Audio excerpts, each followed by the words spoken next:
बादशाह अकबर के दरबार के अधिकांश मंत्री बीरबल से जलते थे। उन्हें बीरबल की अकबर से निकटता फूटी आंख नहीं सुहाती थी। अकबर का बीरबल पर अति विश्वास तथा हर बात पर बीरबल की राय को सर्वोपरि रखना भी वे कारण थे जिसके कारण बीरबल दरबारियों की ईर्ष्या का पात्र था। दरबारी जानते थे कि बीरबल के रहते वे कभी बादशाह अकबर के प्रिय नहीं बन सकते। तब एक बार उन्होंने बीरबल को अपने रास्ते से हटाने की साजिश की। इस साजिश में उनका सहायक बना बादशाह अकबर का नाई। नाई को बादशाह अकबर के बाल काटते समय उनसे वार्तालाप करने का अवसर मिल जाता है। एक दिन बाल काटते हुए वह अकबर से बोला, बादशाह सलामत। कल रात मैंने एक सपना देखा जिसमें आपके अब्बा हुजूर मुझे दिखाई दिए।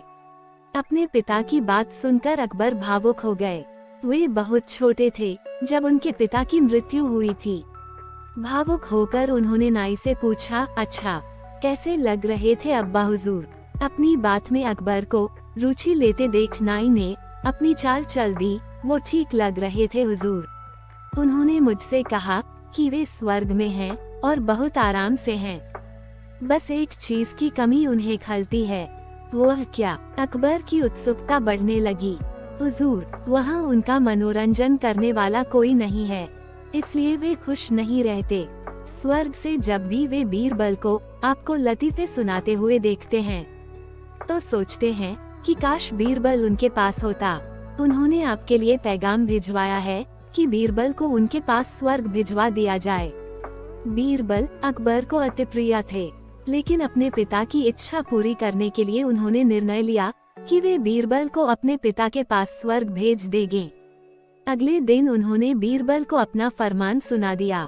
बीरबल अकबर का फरमान सुनकर हैरान रह गया। पूछने पर अकबर ने नाई के स्वप्न की बात बीरबल को बता दी।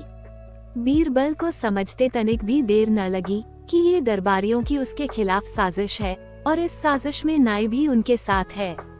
लेकिन अकबर के आदेश की अवहेलना करने का साहस उसमें नहीं था। वह स्वर्ग जाने को तैयार हो गया, लेकिन उसके पहले अपने परिवार के साथ समय व्यतीत करने के लिए उसने कुछ दिन का समय मांग लिया। घर पहुंचकर उसने सारी बात अपनी पत्नी को बताई, जिसे सुनकर वह चिंतित हो गई। लेकिन बीरबल इस विपत्ति से निकलने की एक योजना बना चुका था। योजनानुसार अपनी पत्नी के साथ मिलकर उसने अपने घर के आंगन में एक कब्र खोद ली।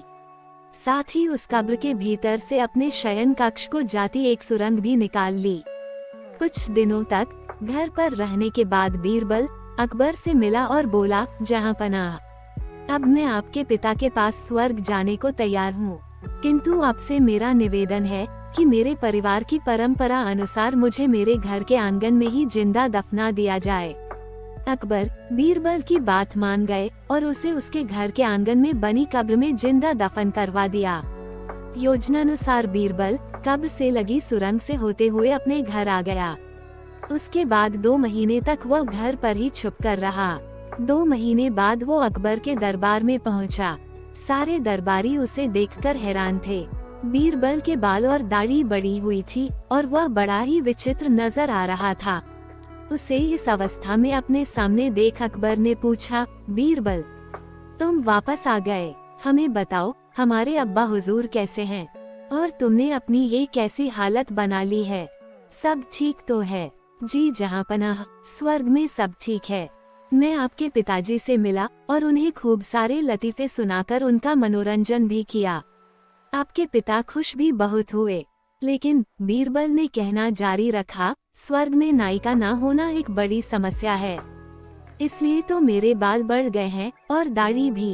आपके पिताजी के बालों और दाढ़ी की हालत तो मुझसे भी बुरी है, इसलिए उन्होंने स्वर्ग में आपके नाई को भिजवा देने का पैगाम भेजा है। इत्तेफाक से नाई भी उस दिन वहीं दरबार में था। बीरबल की बात सुनकर उसकी सिट्टी पिट्टी गुम हो गई। इधर अपने अब्बा हुजूर की ये इच्छा भी पूरी करने ले लिए अकबर ने नाई को जिंदा दफनाने का आदेश दे दिया। ये आदेश सुनकर डर के मारे नाई अकबर के पैरों पर गिर पड़ा और बीरबल को फंसाने की योजना और उसमें शामिल मंत्रियों के बारे में अकबर को सब कुछ बता दिया। फिर क्या, साजिशकर्ताओं को उनकी साजिश की सजा तो मिलनी ही थी। अकबर ने सबको 50-50 कोड़े लगवाए।